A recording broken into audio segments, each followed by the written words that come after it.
Imagine you are standing in a crowded room. You notice a stranger looking at you from across the space. Your heart rate increases.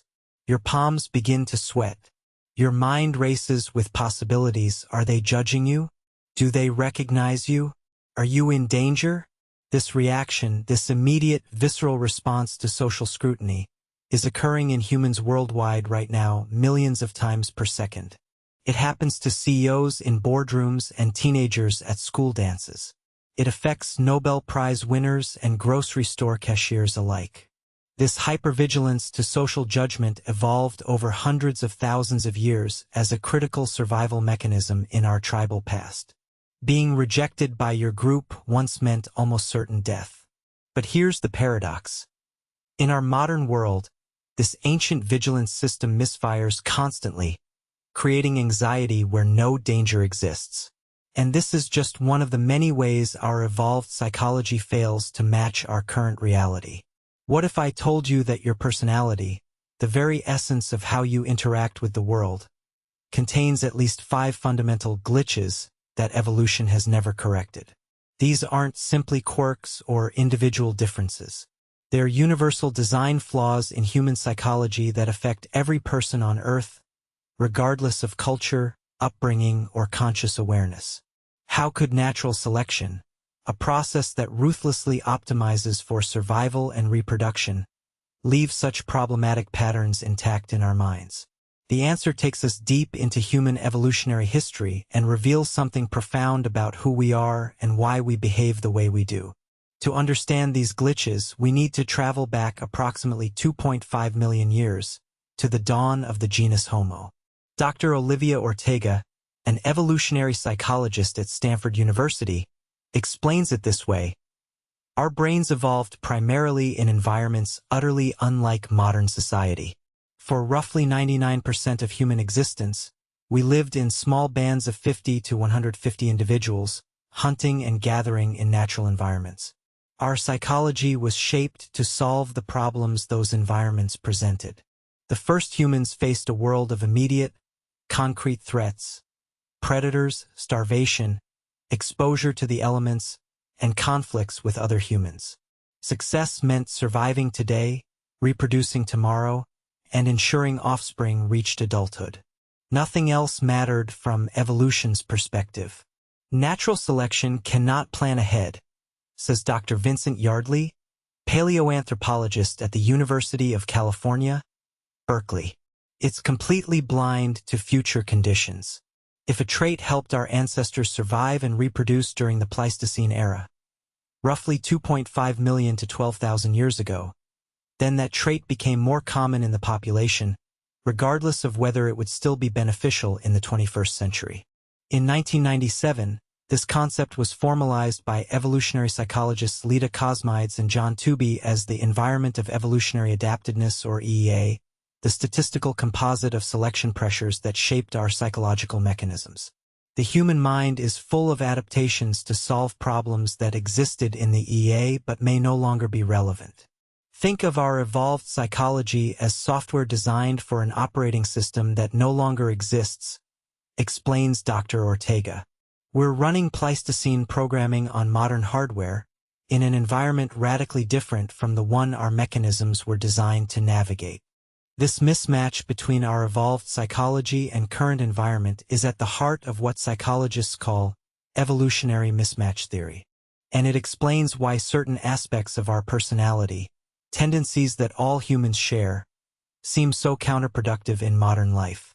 In 2015, a landmark paper published in the journal Psychological Inquiry by evolutionary psychologists Norm Lee and Satoshi Kanazawa formally identified several areas where evolutionary mismatch creates problems for modern humans.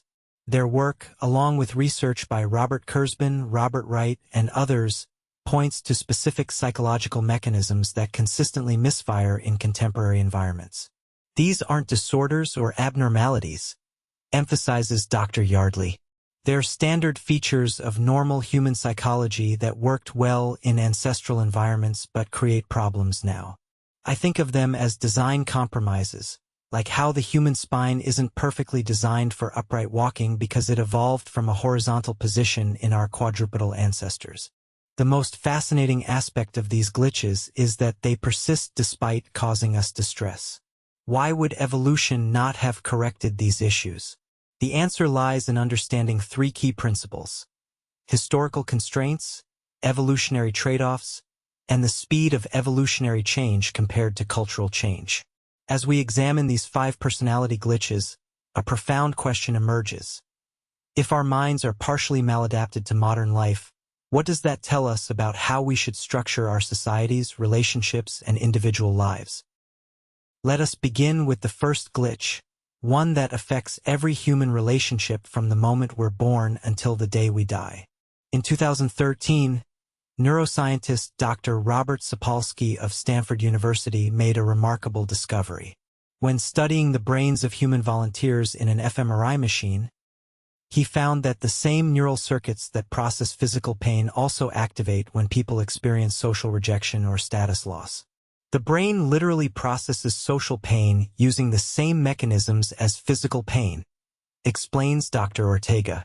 This isn't a metaphor or analogy. When someone experiences rejection, their brain activity mirrors what happens when they're physically injured. This discovery helped explain why social status concerns feel so viscerally important to humans. But it raised a puzzling question. Why would evolution wire our brains to experience social rejection as physical pain? The answer lies in our intensely social evolutionary past. For our ancestors, group membership wasn't just pleasant. It was essential for survival. Prehistoric humans who were ejected from their social groups faced almost certain death. They lost access to shared resources, protection from predators, and cooperative child-rearing. Natural selection strongly favored individuals who were highly motivated to maintain their social standing. In the ancestral environment, your status within the group determined everything: your access to food, mates, protection, says Dr. Yardley. Low status didn't just mean discomfort. It often meant death or reproductive failure. So evolution installed extremely powerful motivational systems to make us care about status. The problem? These mechanisms are wildly miscalibrated for modern life. Today, we might get unfollowed on social media or not invited to a party. Minor social slights that pose no survival threat whatsoever. Yet our brains process these events as life-threatening emergencies. A 2018 study published in the Proceedings of the National Academy of Sciences demonstrated that social media platforms specifically trigger this ancient status monitoring system. Researchers found that getting likes on posts activates the brain's reward centers in exactly the same pattern as finding food or potential mates would for our ancestors. We're seeing epidemic levels of anxiety and depression that correlate with social media use, says clinical psychologist Dr. Omar Ochoa. These platforms essentially hijack our status detection systems, creating an environment of constant social comparison that our brains interpret as survival-relevant information. This status anxiety manifests in fascinating ways across cultures. Anthropologist Dr. Ellen Ryder has documented status displays ranging from the potlatch ceremonies of Pacific Northwest indigenous peoples to the luxury goods consumption of modern Americans. The specific markers change, but the underlying psychology is identical, she explains. Humans universally seek status and fear its loss. What makes this glitch particularly pernicious is its zero-sum nature. In small ancestral groups, status was necessarily hierarchical. If someone rose in status, another person fell. This created what game theorists call a positional good problem, where it's mathematically impossible for everyone to be above average in status. Our brains constantly compare our status to others, says social psychologist Dr. Victoria Young. But in modern society with billions of people and social media showing us the highlights of everyone's lives, this comparison mechanism goes haywire. We're comparing ourselves not to 150 people in our tribal group, but to billions of people, including the most successful individuals on Earth. But why wouldn't evolution have corrected this problem? The answer reveals something profound about evolutionary processes. Evolution can only work with the materials it has available, explains Dr. Yardley. Our status detection system evolved from more primitive brain structures that processed physical pain and pleasure. It was easier for natural selection to repurpose these existing circuits than to create entirely new neural architecture. This constraint, building new adaptations atop existing structures rather than designing systems from scratch, is a fundamental principle in evolutionary biology called path dependence. Our brains bear the marks of their evolutionary history, just as our bodies do. There's another reason this glitch persists. It's only recently become maladaptive. For most of human history, our social circles remained close to the size for which our status monitoring systems evolved. Only in the last few centuries, a mere eye blink in evolutionary time, have our social environments expanded so dramatically. Cultural evolution moves at light speed compared to biological evolution, notes Dr. Ortega. Our societies have transformed more in the past 200 years than in the previous 200,000, but our brains are essentially identical to those of our ancestors 10,000 years ago. The result is millions of people suffering from anxiety, depression, and chronic stress because their brains are running ancient software that constantly signals, your status is at risk, and therefore your survival is threatened. This brings us to our second evolutionary glitch, one that shapes everything from our diets to our financial decisions. Picture a hunter-gatherer woman from 50,000 years ago. She encounters a tree laden with ripe, sweet fruit, a rare find providing concentrated energy her body desperately needs. Her neurological reward systems flood her brain with dopamine, strongly motivating her to eat as much as possible. In her world, such abundance is temporary. Tomorrow these fruits might be gone or competitors might have claimed them. Now picture yourself at a modern all-you-can-eat buffet or scrolling through an endless shopping website. Your brain responds with the same dopamine surge, the same motivation to consume while you can, despite the fact that this abundance isn't temporary at all. The food will be there tomorrow. The products will remain available. This is the scarcity-abundance paradox, explains behavioral economist Dr. Emma Rhodes. Our reward systems evolved in environments where resources were often scarce and always unpredictable. Finding high-calorie foods or valuable materials represented rare opportunities that needed to be seized immediately. In ancestral environments, overconsumption of resources was virtually impossible. If you found honey, eating all you could was adaptive. You stored energy as fat for future shortages. If you acquired extra tools or materials, accumulating them provided insurance against future scarcity. But today, this once adaptive impulse drives epidemics of obesity, consumer debt, and environmental degradation. We're seeing the consequences of Stone Age minds in Space Age environments, says Dr. Yardley. Our ancestors never encountered unlimited access to hyper-palatable foods engineered to maximize our cravings. They never faced the temptation of credit cards that allow immediate acquisition of anything they desired. The data tells a striking story. In the United States, approximately 42% of adults are obese, a condition that was vanishingly rare in hunter-gatherer populations and remains uncommon among contemporary groups living traditional lifestyles. The average American household carries approximately $6,270 in credit card debt. Globally, humans extract resources from the Earth at rates that would require 1.7 planets to sustain. This glitch manifests in our decision-making as what behavioral economists call present bias, our tendency to overvalue immediate rewards and dramatically discount future consequences.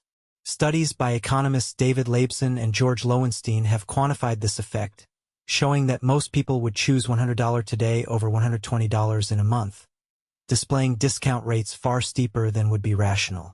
From an evolutionary perspective, this preference makes perfect sense, explains Dr. Ortega. Our ancestors faced high mortality rates and unpredictable futures. A bird in hand was quite literally worth more than two in the bush because tomorrow wasn't guaranteed. What makes this glitch particularly difficult to overcome is that the neurological systems involved, primarily dopamine pathways in reward centers like the nucleus accumbens, operate largely below conscious awareness. These aren't just bad habits or lack of willpower, emphasizes neuroscientist Dr. Martin Hidalgo. We're talking about fundamental motivational systems that evolved over millions of years. They're extraordinarily powerful precisely because they were so essential to survival. In 2019, a fascinating study in Proceedings of the Royal Society B revealed something surprising about this glitch. It varies in intensity based on environmental cues. When participants were subtly exposed to images suggesting resource scarcity or unpredictability, their discount rates for future rewards increased dramatically, even when the scarcity cues were completely unrelated to the decision at hand. This suggests our brains are constantly scanning for information about resource availability and adjusting our consumption motivation accordingly, says Dr. Rhodes. Unfortunately, modern media and advertising are essentially one continuous stream of artificial scarcity cues. From limited-time offers to breaking news about economic uncertainty, our information environment continuously triggers our ancient scarcity detection systems, pushing us toward overconsumption even in the midst of abundance. This leads us to a fascinating question. Could understanding this glitch help us design environments and policies that work with our evolved psychology rather than against it? Some researchers believe it could. Behavioral economists have found that automatic enrollment in retirement savings programs dramatically increases participation rates, notes Dr. Rhodes. This works because it aligns with rather than fights against our present bias. Instead of requiring people to overcome their evolved psychology, it makes the future-oriented choice the path of least resistance. Similarly, research by Brian Wansink at Cornell University has shown that simple environmental changes, like using smaller plates or placing healthy foods at eye level, can significantly reduce calorie consumption without requiring constant self-control battles against our ancient hunger drives. But why has evolution not corrected this obviously maladaptive tendency? The answer reveals something profound about the pace of environmental change versus biological adaptation. Agriculture is only about 10,000 years old, roughly 300 to 500 human generations, explains Dr. Yardley. That's simply not enough time for significant genetic adaptation to abundant food supplies. And modern industrial food production is mere decades old, a single human lifetime. Natural selection works on the timescale of thousands of generations.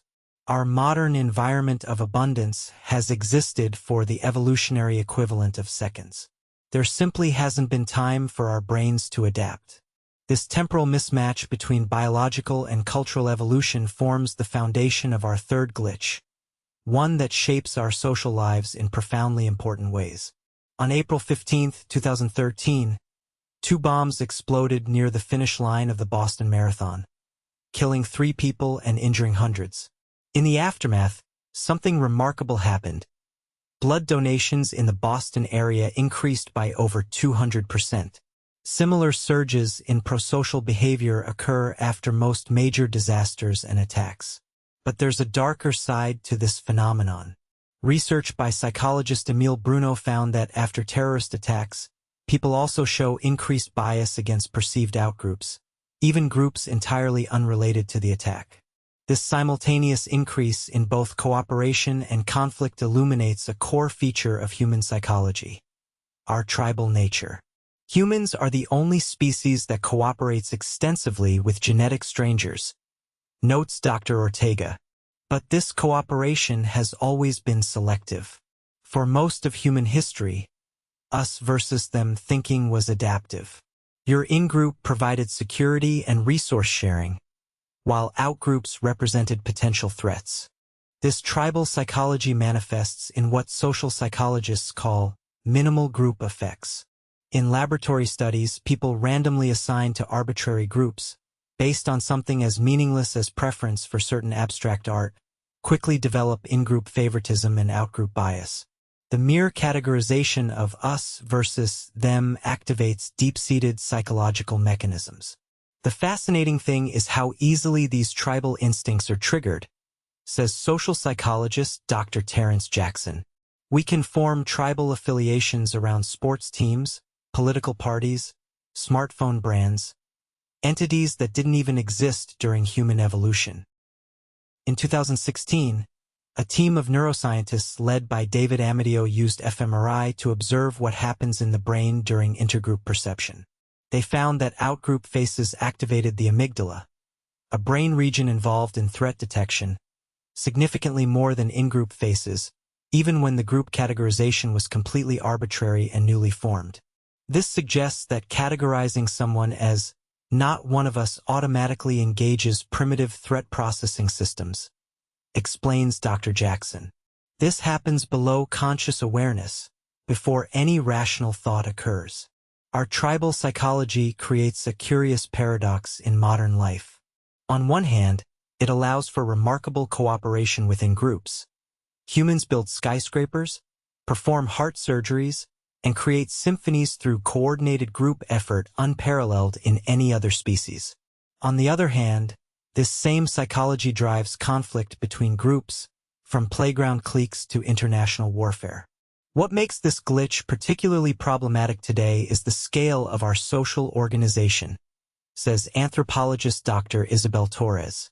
Our tribal psychology evolved for groups of 50 to 150 individuals where everybody knew everybody else. But now we're trying to coordinate cooperation among billions of people across planetary scale challenges. Climate change offers a perfect example of this mismatch. It's a global collective action problem requiring cooperation across national, cultural, and ideological boundaries. But our tribal minds struggle to conceptualize all of humanity as our in-group. Instead, we default to smaller tribal identities, nation, religion, political party, that make global cooperation extraordinarily difficult. This tribal psychology also drives what economists call parochial altruism, our tendency to be highly altruistic toward in-group members while remaining indifferent or even hostile toward out-group suffering. Studies show that people are typically willing to donate significantly more money to help single identifiable victims from their own country compared to statistical information about thousands dying abroad. Our moral intuitions evolved for a world where you could help or harm only those in your immediate vicinity, explains moral psychologist Dr. Peter Nielsen. We didn't evolve psychological mechanisms for comprehending or caring about mass suffering of distant strangers, because that wasn't a relevant problem in ancestral environments. This creates what philosophers call the tragedy of moral intuition. Our strongest moral feelings often guide us toward helping nearby identifiable individuals rather than addressing larger-scale suffering where our resources could objectively do more good. So why has evolution not corrected this obviously problematic aspect of our psychology? The answer reveals something profound about the evolutionary process itself. In the ancestral environment, tribal psychology was overwhelmingly adaptive, explains Dr. Yardley. Groups with stronger tribal bonds outcompete and often eliminated groups with weaker bonds. There was strong selection pressure for parochial altruism, being willing to sacrifice for your group while competing against outgroups. In fact, some evolutionary theorists suggest that our moral capacities themselves evolved specifically to facilitate within-group cooperation that enabled between-group competition. The troubling implication is that our most noble qualities, empathy, altruism, self-sacrifice, may have evolved in the context of intergroup conflict. This doesn't mean conflict is inevitable or that tribalism is our destiny, emphasizes Dr. Ortega. But it does suggest that overcoming these tendencies requires understanding their evolutionary origins rather than pretending they don't exist. Recent research offers some hope. Studies by psychologists Jave and Bavel show that humans can quite flexibly adjust their perception of who constitutes us. While we default to visible markers like ethnicity, we can be retrained to categorize across different dimensions, redefining our in-group to be more inclusive when the situation requires it. The challenge for modern society is to create contexts that expand the circle of moral concern, says Dr. Torres. Throughout history, we've seen the gradual expansion of who counts as deserving of moral consideration, from immediate kin, to tribe, to nation, and increasingly to all of humanity and even other species. This expansion of moral concern connects directly to our fourth evolutionary glitch, one that shapes our perception of moral problems in ways we rarely recognize. In 2001, a truck driver named Frank Egan was driving through a residential neighborhood when he struck and killed a 3-year-old child who had darted into the street. Despite witness testimony that Egan couldn't have possibly avoided the accident, he received death threats and was socially ostracized in his community. Meanwhile, thousands of children die annually from preventable waterborne diseases that could be addressed through relatively inexpensive infrastructure improvements. Yet this elicits comparatively little moral outrage. Why does our moral intuition respond so differently to these scenarios? The answer lies in how our moral psychology evolved. Our moral intuitions didn't evolve to maximize well-being or minimize suffering in some abstract utilitarian sense, explains moral psychologist Dr. Amanda Reeves. They evolved to regulate social behavior in small-scale societies where direct, intentional harm was the primary concern. Across cultures, humans share certain universal moral intuitions. Experimental psychologist Jonathan Haidt has identified several core moral foundations that appear consistently: care/harm, fairness/cheating, loyalty/betrayal, authority/subversion, sanctity/degradation, and liberty/oppression. These intuitions emerge early in development and operate largely automatically, giving our moral judgments their characteristic emotional force. But these intuitions contain systematic blind spots, notes Dr. Nielsen. They respond strongly to certain patterns while remaining insensitive to others, regardless of objective impact. Research by psychologist Paul Slovic identified several of these blind spots. One he termed psychic numbing, our diminishing sensitivity to increasing numbers of victims. Studies show that people often donate more to save one identified child than to save multiple statistical lives, a pattern Slovic calls the arithmetic of compassion. Another blind spot concerns omission versus commission. Our moral intuitions respond much more strongly to direct harmful actions than to harmful inactions, even when the outcomes are identical. We judge a person who poisons someone more harshly than a person who fails to prevent a poisoning they could easily have stopped. From an evolutionary perspective, this asymmetry makes perfect sense, explains Dr. Yardley. In ancestral environments, direct harmful actions reliably signaled threatening intentions, while harmful omissions had many possible explanations. Selection pressures focused on detecting and deterring deliberate attacks. Similarly, our moral intuitions respond more strongly to harms caused by identifiable agents than to structural or systemic harms. We're outraged when a person intentionally pollutes a lake but less responsive to industrial processes that gradually contaminate ecosystems, despite the latter potentially causing far more damage. This agent-focused morality creates enormous blind spots in modern contexts, says environmental ethicist Dr. Rebecca Chun. Many of today's most serious moral problems, climate change, factory farming, economic inequality, involve distributed causation and statistical harm rather than identifiable villains directly harming identifiable victims. Our moral psychology also shows a strong proximity bias. We respond more strongly to nearby suffering than to distant suffering. Studies show that people are significantly more willing to help victims in their own country than those abroad, even when the needs are identical or greater in the foreign context. In ancestral environments, this proximity bias was entirely adaptive, notes Dr. Ortega.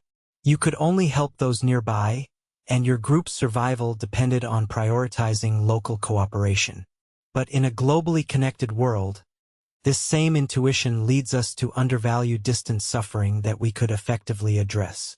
Perhaps most troublingly, our moral intuitions show systematic in-group biases. We judge identical actions differently depending on whether they're performed by in-group or out-group members, a phenomenon psychologists call the ultimate attribution error. When out-group members do something harmful, we attribute it to their character or inherent traits, explains social psychologist Dr. Layla Mahmood. When in-group members do the same thing, we point to situational factors or extenuating circumstances. This creates a persistent moral double standard that fuels intergroup conflict. What makes these moral blind spots particularly challenging is their invisibility to introspection. Our moral judgments feel objective and universal rather than products of evolved psychological mechanisms with specific design features and limitations. We don't experience our moral intuitions as evolutionary adaptations, says Dr. Nielsen. We experience them as direct perceptions of moral truth. This makes it extraordinarily difficult to recognize when these intuitions might be misleading us. This mismatch between our evolved moral psychology and modern moral challenges has profound implications. It suggests that addressing today's largest moral problems requires not just appealing to moral intuitions, but sometimes overriding them through deliberate reasoning and institutional design. Throughout history, moral progress has often involved expanding moral concern beyond the boundaries set by our intuitions, notes philosopher Dr. Samuel Hayes. Abolition, women's rights, animal welfare. These movements succeeded partly by persuading people to extend moral consideration to entities our intuitions initially excluded. But why would evolution produce a moral psychology with such limitations? The answer reveals something profound about the difference between genetic and cultural evolution. Moral systems are part cultural, part biological, explains Dr. Yardley. Our innate moral intuitions provide basic building blocks, emotional reactions to harm, fairness violations, and group disloyalty. But cultures elaborate these into complex moral codes that can change much faster than genes. This brings us to our fifth and final glitch, perhaps the most consequential of all for human flourishing in the modern world. In 1978, psychologists Philip Brickman, Dan Coates, and Ronnie Janoff-Bulman published a groundbreaking study. They compared the happiness levels of lottery winners, people with spinal cord injuries, and control subjects. Their findings were startling. While lottery winners reported an initial surge in happiness and accident victims experienced temporary depression, within a relatively short time both groups returned to baseline happiness levels not significantly different from the control group. This phenomenon, our tendency to rapidly adapt to changing circumstances and return to a relatively stable happiness baseline, has been called the hedonic treadmill. And it reveals perhaps the most profound mismatch between our evolved psychology and modern environments. What we think will make us happy often doesn't. Evolution didn't design us to be happy, explains positive psychologist Dr. Sarah Montgomery. It designed us to survive and reproduce. Happiness is just a mechanism that motivates adaptive behavior. It gets us to approach beneficial things and avoid harmful ones. But sustainable happiness itself was never the goal. This creates what researchers call the happiness paradox. As societies grow wealthier and solve basic survival problems, reported happiness levels tend to plateau or even decline. Once basic needs are met, additional material prosperity produces diminishing returns in well-being, a finding documented across dozens of countries in what economists call the Easterlin paradox. Our reward systems evolved to motivate resource acquisition in environments of scarcity, notes Dr. Ortega. They didn't evolve to provide sustained contentment once those resources were obtained. Instead, we quickly adapt to what we have and begin wanting more. A perpetual dissatisfaction that was adaptive in ancestral environments but leads to a hedonic treadmill in environments of abundance. This mismatch explains why consumer societies often produce what psychologist Tim Kaiser calls the high price of materialism: decreased life satisfaction, increased anxiety and depression, and damaged relationships despite unprecedented material prosperity. But the happiness paradox runs even deeper than consumption patterns. Research by psychologists Daniel Kahneman and Amos Tversky revealed that humans show systematic biases in predicting what will make them happy, what psychologists call effective forecasting errors. We consistently overestimate how happy positive events will make us and how long that happiness will last. Simultaneously, we overestimate how miserable negative events will make us. These forecasting errors lead us to optimize for the wrong things, pursuing goals that don't actually maximize well-being. From an evolutionary perspective, these forecasting errors make perfect sense, explains Dr. Yardley. Being excessively motivated to avoid predators, acquire status, find mates, and secure resources would have been strongly adaptive, even if it didn't maximize subjective well-being. Those who were perpetually satisfied with what they had would have been outcompeted by the perpetually striving. The happiness paradox appears across multiple domains of life. Research shows that people consistently mispredict what career paths will satisfy them, focusing excessively on extrinsic motivations like salary and status rather than intrinsic factors like autonomy, mastery, and purpose that better predict actual job satisfaction. Similarly, relationship research reveals systematic misalignment between what people think they want in partners versus what actually predicts relationship satisfaction. People overweight physical attractiveness and status while underweighting factors like emotional stability, kindness, and shared values that better predict long-term happiness. These aren't just individual mistakes, emphasizes Dr. Montgomery. They're design features of minds that evolved to maximize genetic fitness rather than subjective well-being. Perhaps most troublingly, our evolved psychology contains what psychologist Robert Wright calls the happiness thermostat, our tendency to rapidly adapt to both positive and negative circumstances. While this adaptation is beneficial for recovering from negative events, it also means that positive changes produce only temporary happiness spikes before we return to baseline. The hedonic treadmill explains why consumption-focused societies don't produce corresponding increases in well-being, says economist Dr. Michael Chun. We adapt to material improvements astonishingly quickly, then move on to wanting the next thing. It's a system designed for continuous striving rather than sustained contentment. This hedonic adaptation appears across cultures and contexts. Studies of lottery winners show they return to baseline happiness within months. Research on people who acquire disabilities shows that while they initially experience decreased happiness, most return to near baseline levels within 1 to 2 years. Even moving to more pleasant climates produces only temporary happiness benefits before adaptation occurs. Our ancestors didn't need to remain happy once they'd achieved a goal, explains Dr. Ortega. They needed to quickly reset and start pursuing the next adaptive objective. Sustained contentment would have been maladaptive in environments where continuous vigilance and striving were necessary for survival. But here's where the story takes a fascinating turn. While this glitch creates significant problems in modern environments, recent research reveals promising paths forward, not by fighting our evolved psychology but by working with it. Psychologists have identified several categories of activities that tend to produce more sustained increases in well-being because they align with our evolved psychological needs. These include 1. Meaningful social connection. Strong relationships consistently predict happiness across cultures, aligning with our evolution as ultrasocial primates. 2. Flow states. Activities that fully engage our attention and match our skills to challenges appear universally rewarding, possibly because they helped our ancestors develop adaptive skills. 3. Contribution and purpose. Helping others and connecting to purposes beyond self-interest reliably boost well-being, perhaps because they enhanced group cohesion and reciprocity in ancestral environments. 4. Experiences over possessions. Research shows that experiences produce more lasting satisfaction than material purchases, possibly because they build social bonds and provide memories resistant to hedonic adaptation. 5. Gratitude practices.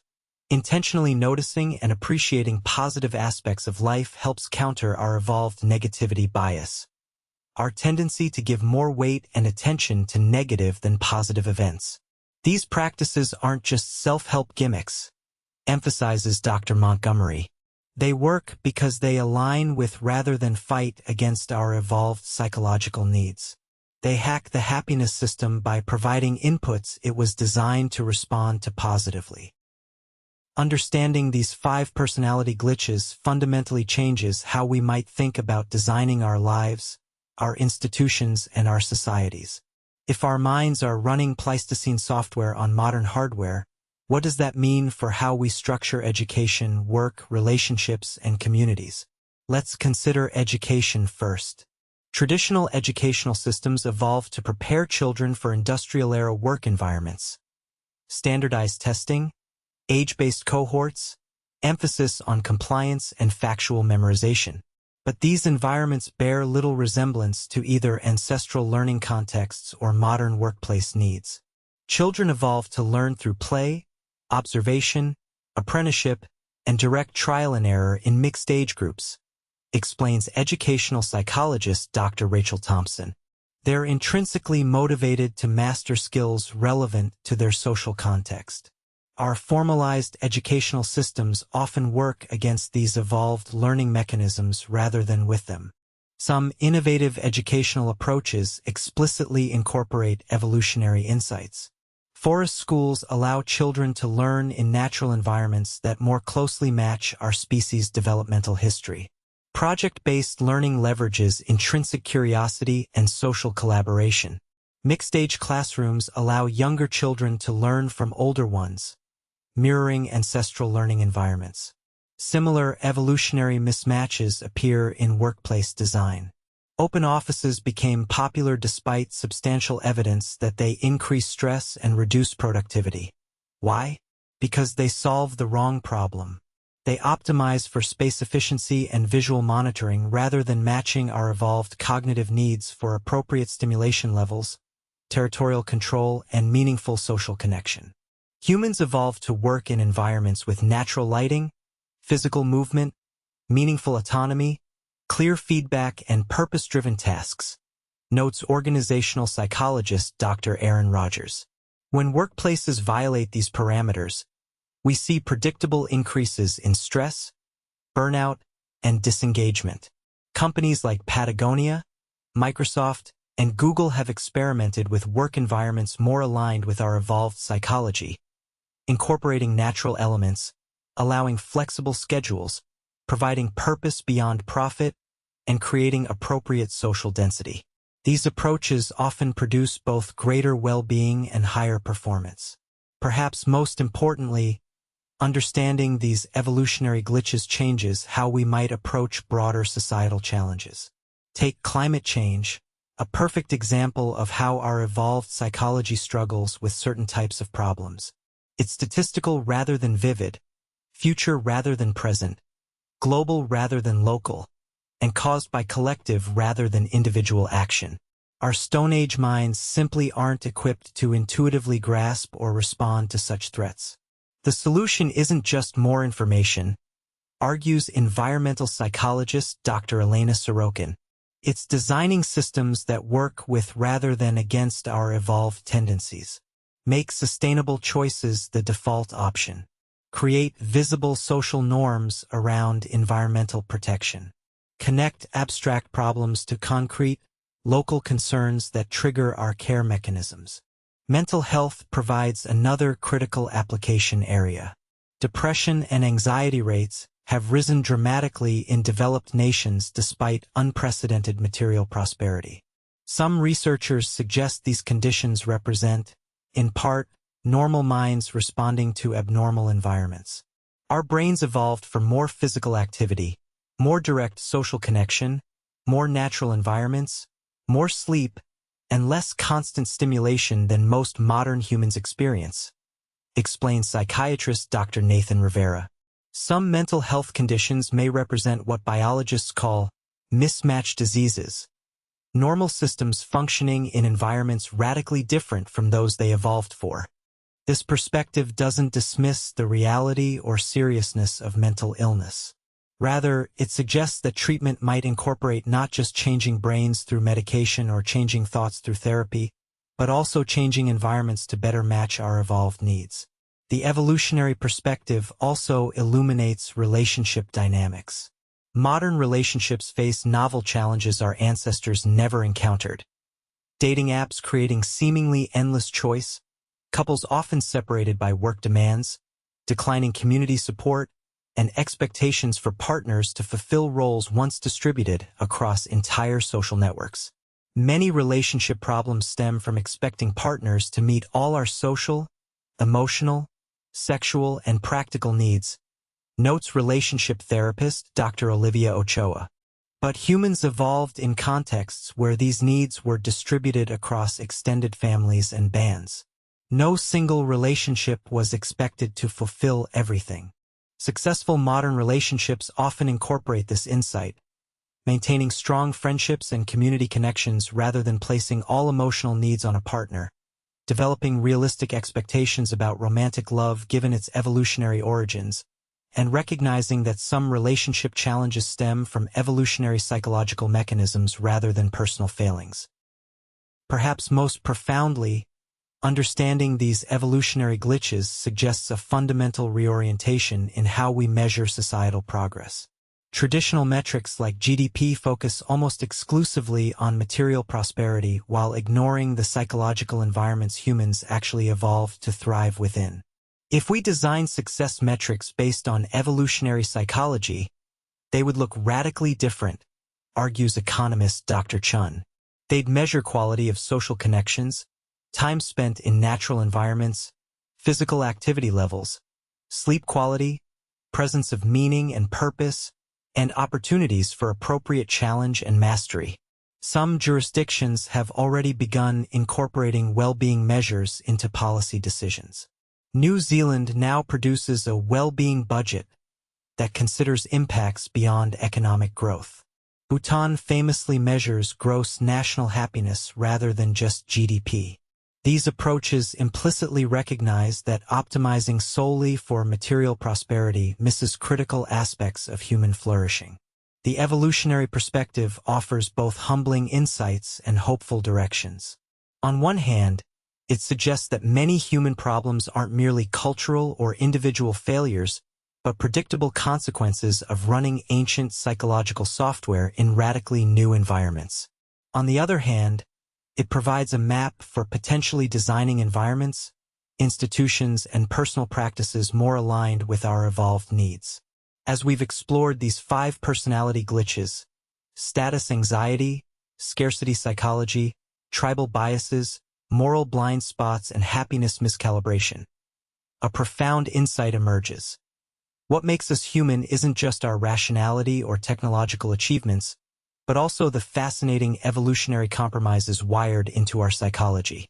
We aren't perfectly rational agents, nor are we hopelessly flawed. We are exquisitely designed survival machines optimized for environments that no longer exist. Our psychological mechanisms aren't broken, they're just running outside their design parameters. Understanding this mismatch doesn't excuse harmful behaviors or suggest we're slaves to our evolutionary programming. Rather, it illuminates why certain aspects of modern life feel persistently challenging despite our best intentions and conscious desires. Perhaps most importantly, this perspective offers a more compassionate view of human struggles. Many of our most painful experiences, social anxiety, status competition, prejudice, consumption beyond our means, persistent dissatisfaction despite abundance, aren't moral failings or individual weaknesses. They're predictable consequences of placing Stone Age minds in Space Age environments. The path forward isn't trying to override our evolved nature through sheer willpower, nor is it surrendering to destructive impulses as just natural. Instead, it lies in designing environments and practices that work with rather than against our evolved psychology, creating contexts where our ancient adaptations produce positive outcomes rather than problematic ones. As psychologist and meditation teacher Tara Brach suggests, the curious paradox is that when we accept ourselves exactly as we are, then we can change. Perhaps by understanding and accepting our evolutionary heritage, both its remarkable adaptations and its curious glitches, we can create lives, communities, and societies better aligned with what actually helps humans thrive. In the end, our evolutionary glitches don't define us. They simply remind us that we're works in progress, carrying the legacy of our ancestors' struggles and triumphs into a world they could never have imagined. And there is something profoundly human in that ongoing journey of self-discovery and adaptation. Our evolutionary glitches aren't flaws to fix but windows into understanding the remarkable, messy, contradictory nature of being human in a world changing faster than our genes can follow.